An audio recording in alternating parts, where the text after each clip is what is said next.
Welcome guys dito sa ating demo tutorial natin para sa template natin sa pag-extract at pag-auto-generate ng sales invoice. Saka meron tayo dito mga automated na books, okay? Pag nag-avail na kayo guys, meron akong isi-send na file sa inyo. Mga ganyan, okay? Right-click ninyo bago ninyo open pag na-download na ninyo.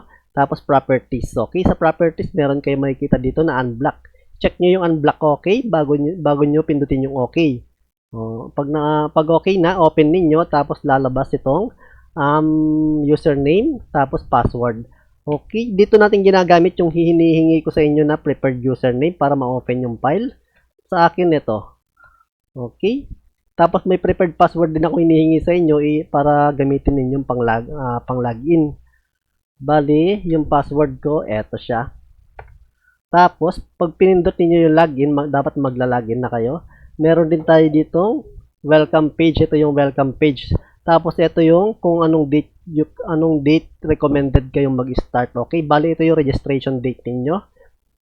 Tapos ito yung information ninyo pero kayo lang nakakakita niyan.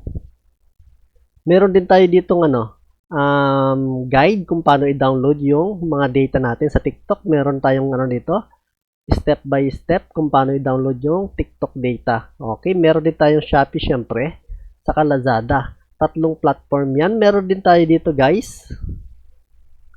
Dito natin ini-import yung sa Lazada. Okay, may pangalan naman yan, Lazada. Tapos dito sa ilalim, Shopee, saka TikTok. Meron din tayo ditong walking guys, bali, manual input. Okay, yan mga yan.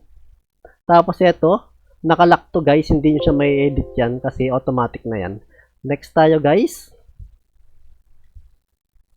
Next tayo, mag-insert na tayo dito ng TikTok data natin. Mag-paste na tayo. Open lang natin yung dinownload na. Meron na ako ditong dinownload na data sa TikTok. Okay, 5 MB yan guys. Marami tong record ng sales. Bali 3 months sales to. Ito yung natin, simula sa A1 hanggang BB dito sa kabila. A1 hanggang BB o kaya BC. Pag pinindot niyo tong A1, Control Shift tapos arrow right, tapos Control Shift arrow down, pupunta na kayo sa ilalim.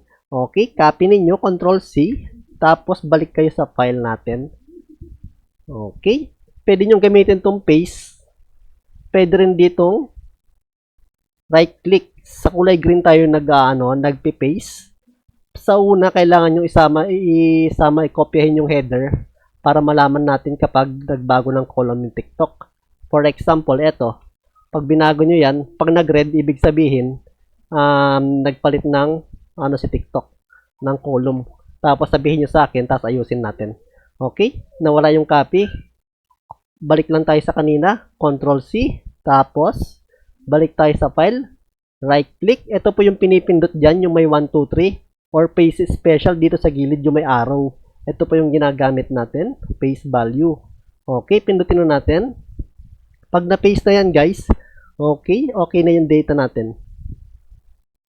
Na-paste na yan, pwede na natin i-process yan. Huwag nyo kalimutan guys, apply changes pag meron kayong pinaste dito na data. Okay?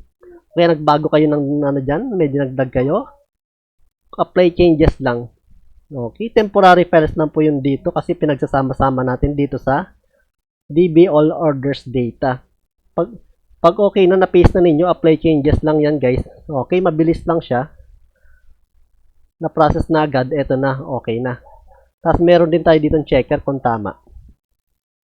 Pagkatapos mag-apply changes, pwede na kayo pumunta dito sa order mixer.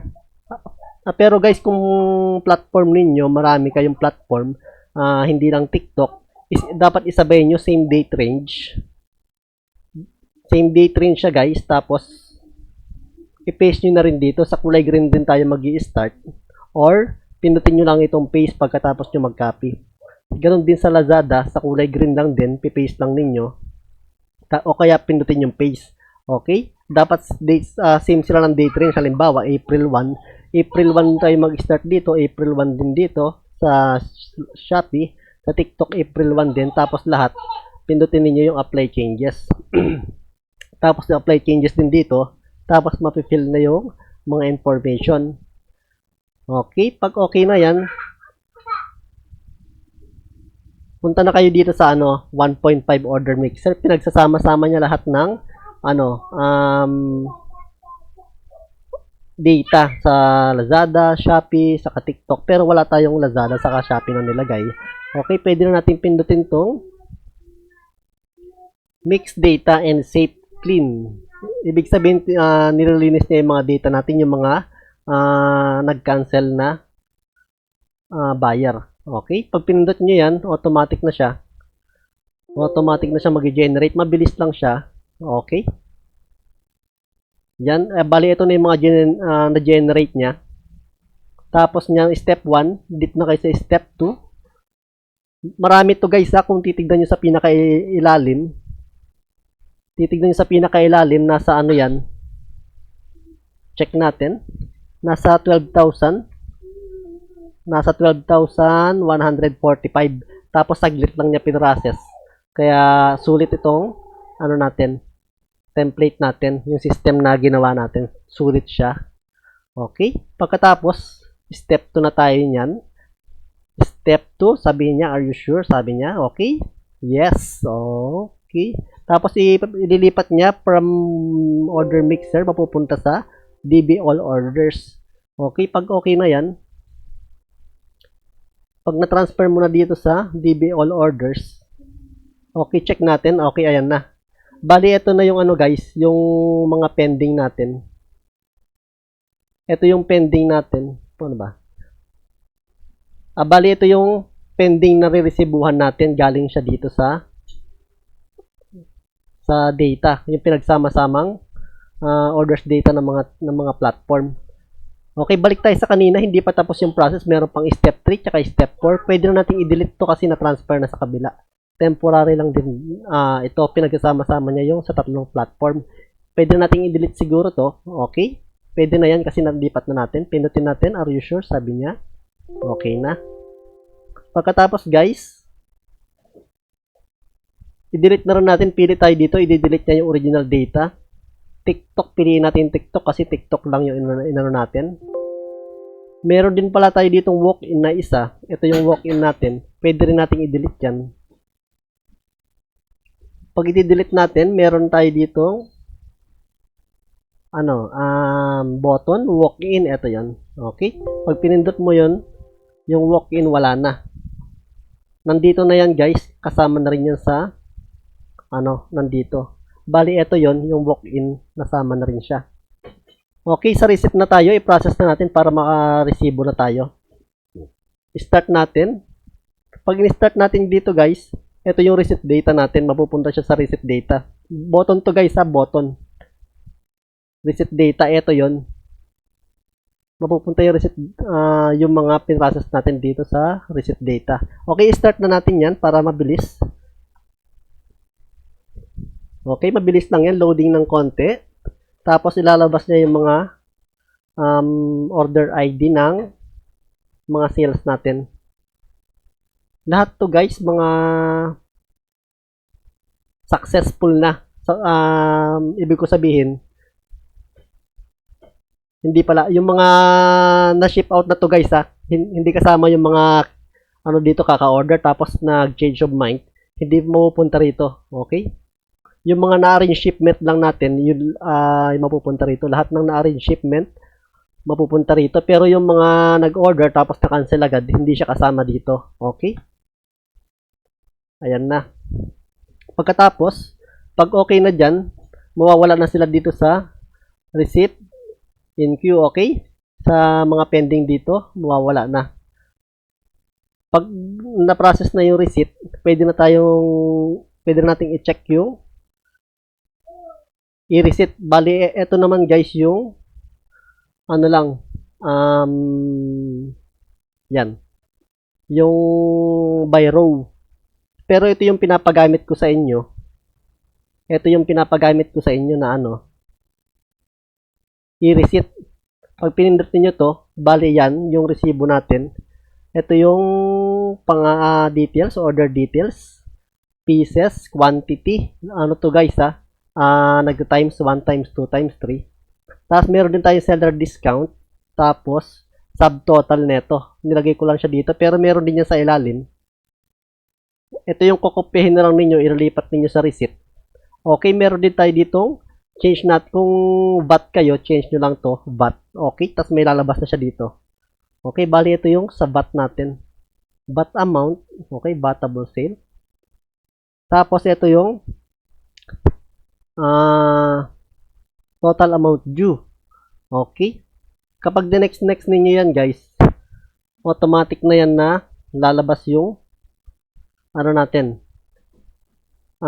kokopyahin na resibo. Sa ano pala guys, sa various, lahat ng 500 pababa, 499 at pababang presyo na orders, pinagsasama-sama niya sa various. Ito 49 siya, 49 pieces, 49 pieces. Tapos kapag mag-aano kayo, pwede kayo dito mag-print ng attachment kapag various. Nasa sa inyo kung gusto niyo i-print to. Pag pinindot niyo to, magpi-print siya. Magsisave siya ng PDF, pwede rin, o kaya print. Tapos, i-save ninyo, sample 3. Okay, pag pinindot nyo sample 3, masisave na siya. Tapos, puntahan ninyo sa documents, sample 3, inopen ninyo. Bali, ito na yung attachment. Pwede nyo i-print to, size to ng waybill. Pwede nyo siyang i-print. Okay, balik tayo sa template. Okay, bali okay na tayo dito sa resibo. Next tayo guys, sa CRJ naman, bali eto na siya. Eto na yung sa CRJ. Lahat ng niresibuhan natin, mapupunta rito, okay? Hindi na tayo gagamit ng mga mga account receivable. Dahil yung in-issue natin dito, SI agad, okay? Sales invoice agad yung in-issue natin, kaya diretso siya dito pag nagbayad na. Pag hindi, pag nagbayad na yung customer. Pag nag-issue tayo ng sales invoice, ibig sabihin bayad na. Kaya diretso siya dito. Pero accrual tayo, pero meron tayo ditong sales return. Ito yung sales return natin guys, yung recorded ng sales return natin. Dito natin na monitor. Pagkatapos naman, meron tayo ditong yung mga pending pa lang. Okay, bali ito yung pending pa lang, yung mga hindi pa na-deliver. Sa second quarter yan, dapat antayin natin maubos to bago tayo mag-file. Okay? Bago tayo mag-file, dapat antayin natin mawala to. Kailangan i-update natin yung date, kung anong date to. Tapos yun ang i-download natin. Meron din naman dito sa sa TikTok. Okay, April 4 sabi niya. April 4 meron pa tayong hindi na hindi pa na-deliver, hindi pa nako-collect na pera. Kaya kailangan nating antayin. Tapos guys, yung isa pa sa maganda ng natin, ang magandang features ng natin, template natin, automatic na tong general journal natin. General journal natin, automatic na yan. Hindi na kayo mag-iisip ng entry. Okay, ito yung date, debit and credit natin. Tapos, ito yung natin, particular natin guys. Kayo bahala kung gusto nyo palitan yung particular. Pero automatic na to guys. Halimbawa, etong natin, owner's capital. Dito guys, nag-i-input ng owner's capital dito sa gilid. Okay? Yan.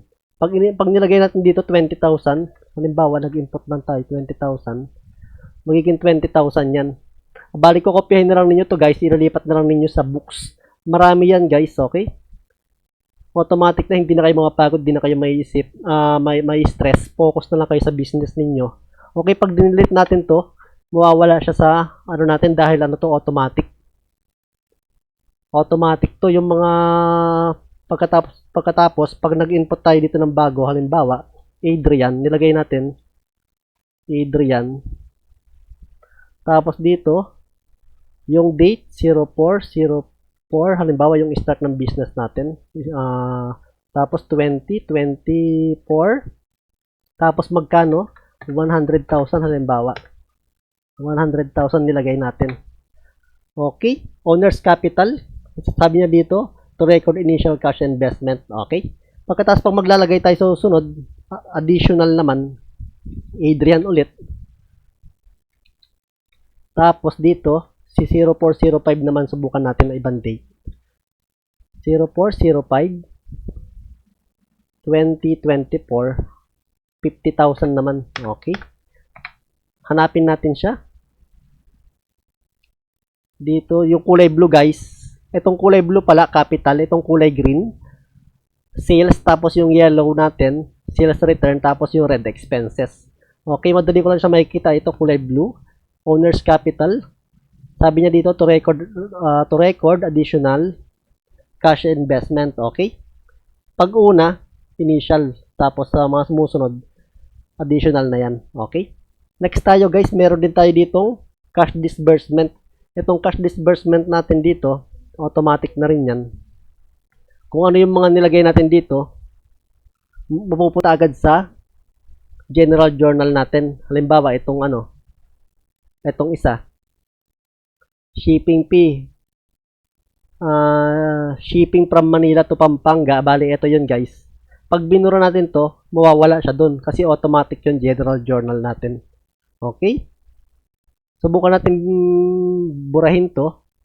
Pag binura natin yan sa general journal, mawawala siya kasi automatic yan.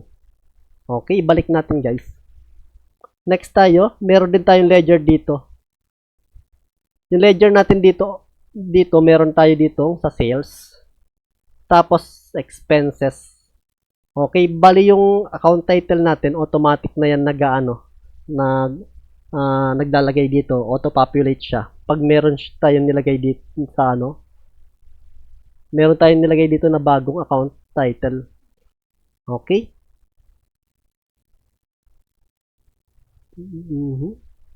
So na yun.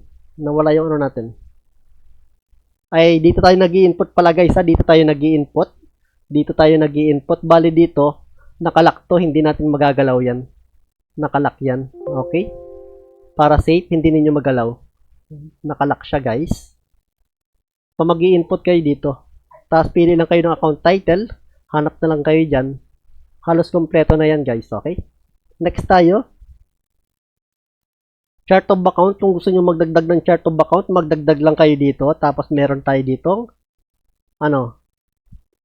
Account code. Tapos dito naman, account title. Okay? Next tayo guys.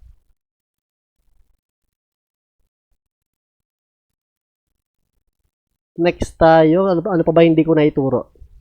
Sa CRJ guys, kukopyahin na lang ninyo to. Meron din tayong button dito, pang show ng yung mga details. Bali ito yung mga seller discount. Okay? Iisa lang to guys. Huwag nyo lang pansinin itong fake order kasi sa sa cash basis. Hindi ko lang siya natanggal. Okay, seller discount. Meron din tayo dito original price. Ito yung sales return. Bali nakaka-capture niya yung sales return. Meron din tayo dito total amount. Yung mga books natin, lahat automated na yan. Itong cash disbursement, user input yan. Kayo lang nakakalam kung ano yung expenses ninyo. Okay guys, subukan natin mag-input ng iba. Ng ibang data. Sa TikTok ulit tayo guys. Sabi niya dito, April 4. But April 4 pa rin.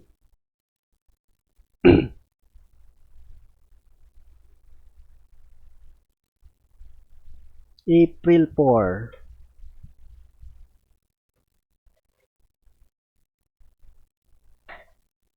Check natin dito. Tapos dito tayo sa mix orders.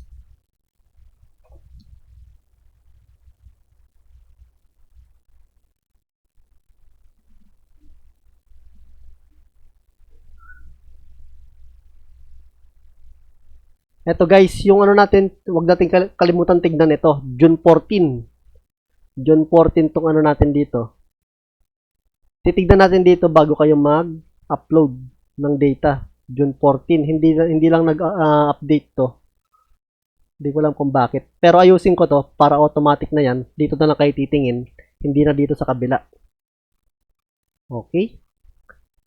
Please paste download orders data from June 14 up to any date, Ana. Sabi niya.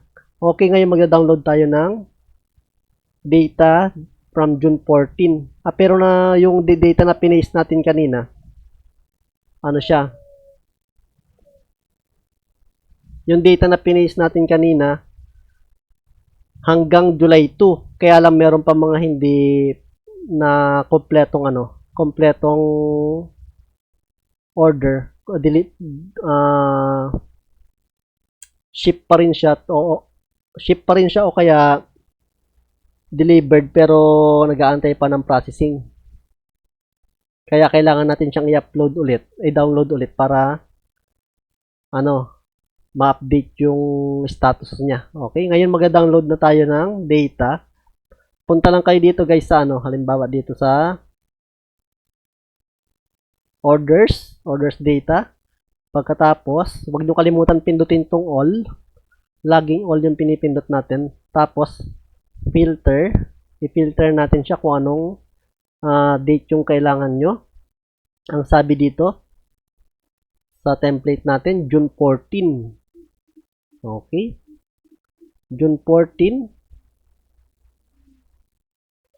Nasa na yung June 14 natin? June 14. Hanggang pag nag-download pala kayo guys, laging yesterday date. Laging kahapon, okay? Pag pinindot ninyo to, kung mapapansin ninyo guys, yung dindownload natin hanggang dito. Okay lang yun guys, kahit i-download ninyo tong yung mga nakaraan, hindi siya madodoble, okay lang yun. Meron tayong filter dito. Sinosort niya yung mga existing na orders ID. Kaya hindi magdodoble kahit ulit-ulitin nyo yung upload dyan. Okay, 14 hanggang 17, laging yesterday date yung gagamitin natin. Kasi yung 18, hindi pa tapos yan. Matatagdagan pa yan, kaya hindi natin pwedeng i-download. 17 ngayon. Okay. Tapos, apply natin. Pag na-apply na natin, eto na guys. Pinipilter natin para kumonti yung dina-download natin. Okay, export na natin yan. Lagi nyo pipiliin Excel, okay? Excel, tapos export. Antay lang tayo ng konti. Papakita ko sa inyo guys na napipilter yung natin. Hindi siya nagdo-doble-doble. Halimbawa dito. Sa TikTok yung in-upload natin kanina. Yung in-upload natin kanina na ito, i-paste natin siya ulit. Papakita ko lang sa inyo na hindi siya madodoble. Kukopyahin natin siya ulit, okay? Simula sa A, Control-Shift right, Control-Shift down. Papakita ko sa inyo to habang dina-download natin yung data. Okay, na-download na siya. Pero papakita ko muna sa inyo. Para makita niyo safe siya. Right click nyo sa kulay green, tapos itong 1, 2, 3, or pwede, tapos itong 1, 2, 3, or itong paste button. Okay, pinutin nyo yung paste button na paste na siya. Tapos, apply changes. Pag in-apply changes ninyo, mapupunta siya dito. Ito na yung mga na-generate. Tapos, sa 1.5. Ito yung natin guys, sorter natin, kaya hindi siya madodoble. Pag pinindot niyo to, walang lalabas na data dahil existing na siya. Okay, sinosort pa niya. Tinitignan niya yung mga data, yung mga doble-doble, ina-update niya yung natin, records. Antay lang tayo ng kaunti, mabilis lang siya. Okay, tapos na. Okay, makita ninyo, walang lumabas na data kasi existing na siya dito sa records natin, sa database natin. Existing na siya. Okay? Ngayon, download natin tong bagong file. Export na natin yan. Ay, na-export na yata. Download na lang.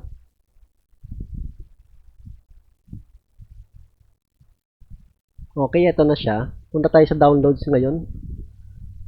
Ito yung downloads natin. Click natin, open natin siya.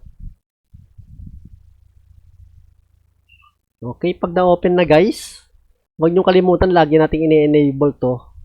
Enable ka. Kasi pag hindi ninyo in-enable yan guys, pag kokopya kayo halimbawa, kokopya kayo, pag pumunta kayo dito, sa file natin, tapos dito sa pagpipastean, clear natin ulit to. Clear. Tapos clear muna natin yung ginawa natin kanina. Okay, pag-paste ninyo dito, nakaka-copy siya. Copy natin. Tapos, right click. Makikita ninyo wala siyang paste special. Yung 1, 2, 3, wala. Okay? Yung 1, 2, 3, wala. Saka pag pinindot ninyo to, sabihin niya, no data. Pag pinindot nyo yan, sabihin niya, clipboard is empty, Ana. Sabi niya. Kaya kailangan, guys, pinipindot natin yung enable. Pero pag walang enable, tapos ayaw lumabas, subukan ninyo pumunta sa empty cell. Kahit saang cell. O kaya subukan nyo mag-edit, magpindot kayo ng kahit ano. Paano ba? O kaya, enable nyo na lang. Okay? Pag na-enable na ninyo, copy na ninyo, okay na yun. Copy sa A1. Arrow shift right, arrow shift down, copy. Balik tayo sa file. Tapos paste natin yung bagong download natin. Okay. Tapos, punta na tayo ulit dito sa order mixer. Tapos okay na yan. Pindutin natin itong mix data. Okay. Okay, yung mali lang natin dito guys, hindi natin siya na-apply data, kaya sabi niya no data to sort, sabi niya. Okay. No data raw. Balik tayo dito. Kaya dapat pinipindot natin itong apply changes. Okay. Pindutin natin yung apply changes. Ayan, lumabas na. Tapos punta tayo sa 1.5 order mixer. Then, click natin tong step 1. Ayan. Bali, ina-update na niya yung mga unang-una nating data. Makikita ninyo mamaya. Yung June 14, mawawala na yon. Check natin dito sa sales return natin, saka monitoring natin. Kasi sa second quarter, guys, subos na. Na-update na, delivered na lahat, tapos complete na. Okay? Pag meron dito, guys, wag kayong wag muna kayong magpa-file, kailangan maubos yung nandito. Okay? Dito naman, guys, meron tayo dito. Bali, ito yung data natin ng mga sales return.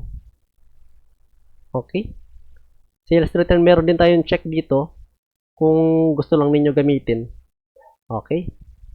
Pero hindi na kailangan yan kasi meron naman tayo ditong automatic general journal. Automatic na yan nag-aano, kokopyahin na lang ninyo talaga yan. Kokopyahin na lang ninyo para mapag-focus na kayo sa business nyo. Pagkatapos guys, meron tayo ditong dashboard. Ito yung dashboard natin. Yung sales natin. Bali itong sa ilalim, walk-in to. Walk-in, nalimutan ko lang palitan. Okay. Tapos ito yung sa TikTok, Shopee, Lazada. Tapos yung yung to settle wala na dahil naubos na yung dito natin. Yung mga pending natin naubos na. Lahat delivered na, na-process na lahat. Next tayo guys. Ano pa ba yung pwede ko ituro sa inyo? Yung sa mga books natin, okay na yan. Kukopya na lang kayo. Cash receipt journal. General journal. Ledger, kukopyahin na lang din yan. Automated na yan. Tapos, cash disbursement journal, automated na rin. Ay, hindi, ano to? Automated yun dito. Tapos, eto naman guys. Kayo lang nakakaalam nito, kaya kayo lang magta-type. Okay? Hindi na kayo mahirapan. Kukopya na lang kayo yan. Hanggang dito na lang siguro muna yung ano ko. Tapos, mag-upload na lang ulit ako ng bagong video. Subukan natin sa susunod na video yung tatluhan siguro. Or pwede kong subukan, mabilis lang. Ito guys, wag nyo kalimutan button to ah. Bali ito yung sa data natin, tapos ito yung sa receipt. Tapos dito yung kapag mayroong data rito, kailangan i-process, pindutin lang ninyo tong start, tapos pupunta na siya dito sa ilalim. Okay? Sa pinakailalim. Tapos yung sales invoice natin automatic na. Okay? Tapos PM na lang kayo pag meron kayong hindi na gets. Pag may bago kayong data, check nyo lang dito. Saan na yun? Halimbawa, TikTok. Bagong sales, i-upload. Check nyo muna yung ano natin, kung anong date yung recommended. April 4. Ba't April 4 yan? April 4 siya.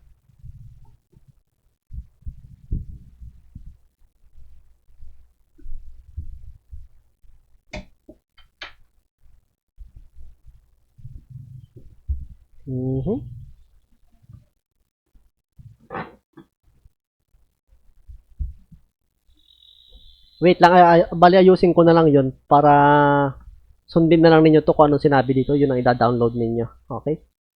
Kulang para sa enhancement. Pero mabilis lang yan. Ito, mag-base kayo dito kung ano yung i-download ninyo.